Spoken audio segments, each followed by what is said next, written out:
Le coach du FC Barcelone, Hansi Flick, envisagerait de démissionner de son poste d'entraîneur du Barça à la fin de la saison, les gars. Si une condition se produit, les gars, si quelqu'un d'autre que Laporta remporte les élections, mais pas qu'en mars prochain, donc là, dans un mois, il y aura les élections du côté du FC Barcelone. Et si c'est pas Laporta, le président du Barça, parce qu'il y a une très bonne relation entre Flick et Laporta, eh ben, il pourrait tout simplement démissionner de son poste d'entraîneur.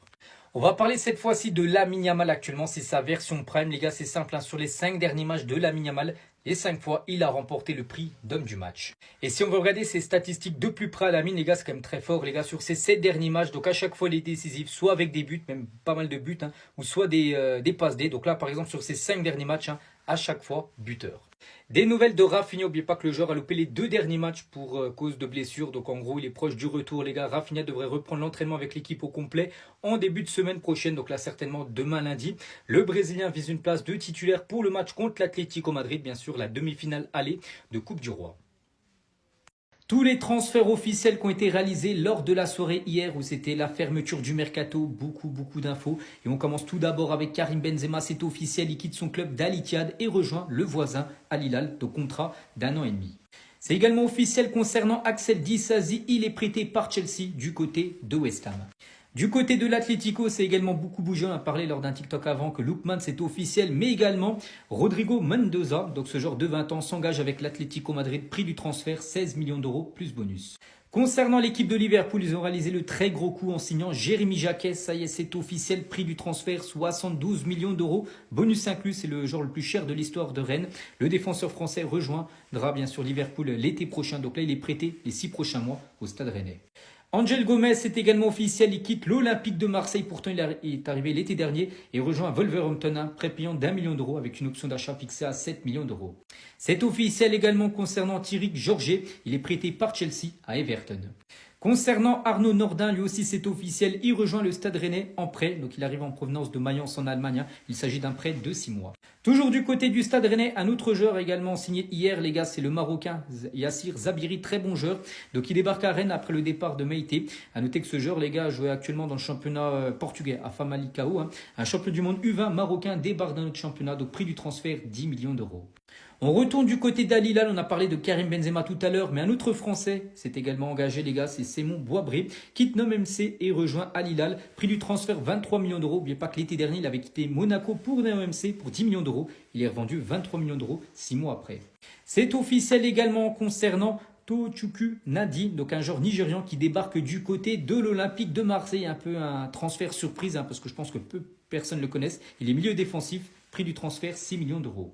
Transfert également, les gars, concernant Jawad El Yamik, donc défenseur marocain, il signe au Real Saragosse en 2e division espagnole. Du côté de Lyon, ça a également beaucoup bougé, les gars. Le jeune parisien Noam Camara quitte le PSG et rejoint l'Olympique Lyonnais. Il s'agit d'un prêt avec une option d'achat obligatoire de 4 millions d'euros, plus 2 millions de bonus. Toujours à Lyon, mais cette fois-ci un départ, les gars, c'est le jeune Enzo Molébé. Du coup, il est prêté par l'Olympique Lyonnais à Montpellier jusqu'à la fin de saison. Concernant le défenseur sénégalais Mamadou Sarr, donc il quitte l'équipe de Strasbourg et débarque du côté de Chelsea. De base, il appartenait à Chelsea, mais il était prêté à Strasbourg 1 an et du coup son prêt est cassé en plein milieu de saison. Donc il débarque du côté de Londres. Et pour le remplacer du côté de Strasbourg, vu qu'il quitte Strasbourg, Sarr, hein, et ben c'est officiel, Strasbourg se fait prêter Aaron Anselmino par Chelsea. Donc il vient remplacer Mamadou Sarr. Donc l'OM avait tenté de le recruter ces derniers mois. Il était prêté à Dortmund cette saison pour 1 an, du coup prêt cassé. Et du coup c'est lui qui remplace Sarr du côté de Strasbourg. Du côté de Naples, les gars, il y a eu une signature hier, les gars, c'est Alisson Santos qui rejoint le Napoli. Donc prix du transfert, donc c'est un prêt payant de 3,5 millions d'euros avec une option d'achat, un peu moins de 17 millions d'euros. Du côté de Marseille, il y a eu pas mal de départs, surtout celui de Daryl Bacola qui est parti du côté de Sassuolo, 10 millions d'euros. A noter aussi le transfert d'Ulysse Garcia qui est un prêt avec une option d'achat, pareil à Sassuolo. Et à noter que Marseille avait déjà prêté en août dernier Ismaël Koné, du coup l'option d'achat levée également par Sassuolo. Du côté de Lille, 2 signatures hier soir. Donc tout d'abord Noah Edjouma, donc il signe au LOSC en provenance de Toulouse, un prix du transfert 6 millions d'euros. Et l'autre gros coup réalisé par le LOSC, les gars, c'est Gaëtan Perrin. De base, lui, il joue à la GOCR l'été dernier. Donc il est parti à Krasnodar là pour les 6 premiers mois. Donc Krasnodar en Russie, ça se passait pas super bien. Et du coup, il revient en France. Hein, du côté de Lille, à noter qu'avec la GOCR saison dernière, il a marqué 10 buts et 11 passes D. Concernant le défenseur italien Daniel Rugani, il est prêté à la Fiorentina jusqu'à la fin de saison. Prêt payant de 500 000 euros. Grosse recrue du côté de Crystal Palace, les gars, c'est le Norvégien Jørgen Strand Larsen, les gars, quitte Wolverhampton pour Crystal Palace, transfert de 56 millions d'euros, il joue à Wolverhampton, il a marqué seulement un but cette saison et il est transféré 56 millions d'euros. Des nouvelles également concernant l'ancien parisien Adil Aouchiche, donc il signe du côté de Schalke 04 jusqu'en 2027. A noter que Schalke 04 est actuellement leader de la deuxième division allemande. Transfert également d'Alain Saint-Maximin, donc il rejoint le Racing Club de Lens en provenance du Club América où il avait résilié son contrat. Il fait son retour en France pour les 6 prochains mois. Des nouvelles également concernant Calvin Phillips, il est prêté par Manchester City à Sheffield United en D2 anglaise. A noter que City l'avait acheté 50 millions d'euros en 2022. C'est officiel également concernant Simon Adingra qui débarque du côté de l'AS Monaco en provenance de Sunderland. Donc c'est un prêt payant de 1 million d'euros accompagné d'une option d'achat de 17 millions d'euros. Les amis, voici le classement des plus gros salaires en Liga en 2026. On commence avec Fede Valverde qui touche 16,7 millions d'euros bruts par an. Ensuite, on enchaîne avec Nico Williams aussi qui touche 16,7 millions d'euros par an. On a également Rafinha qui touche 16,7 millions d'euros bruts par an. Et on monte un tout petit peu avec Frankie de Jong qui touche 19 millions d'euros par an. On va encore un peu monter avec Jan Oblak qui touche 20,8 millions d'euros par an. Pareil pour Robert Lewandowski qui touche 20,8 millions d'euros par an. Ils aiment trop leur 20,8 là. C'est pareil pour Jude Bellingham, les gars. Non, mais les gars, le salaire de David Alaba. Le salaire de David Alaba, les gars. 22,5 millions d'euros. Mais il faut rien.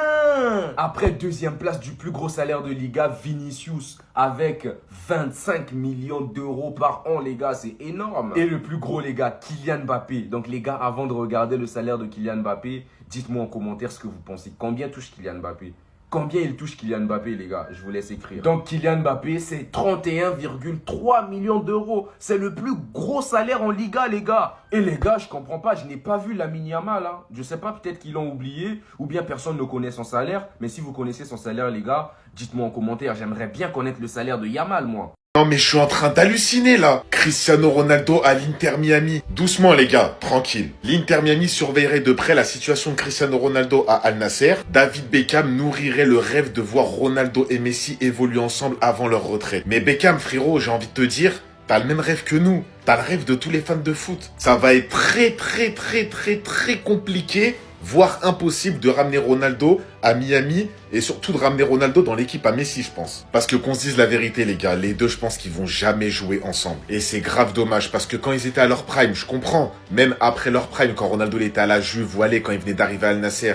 Mais là, juste avant leur retraite, ce serait tellement magnifique de les voir sur le même terrain avec le même maillot, représenter le même club. Ronaldo, moi je pense qu'il va quand même rester à Al Nasser malgré tout ce qui se passe en ce moment. Ça m'a l'air très compliqué pour lui de revenir en Europe, surtout qu'il a 41 ans. Aller en MLS, ça aurait été beau de faire des petits classicos comme à l'ancienne avec Messi, mais je pense pas qu'il va aller là-bas. Donc en vrai de vrai, je pense que Ronaldo, moi perso, je pense qu'il va prendre sa retraite à Al Nasser. Mais après vraiment, ça aurait été tellement incroyable.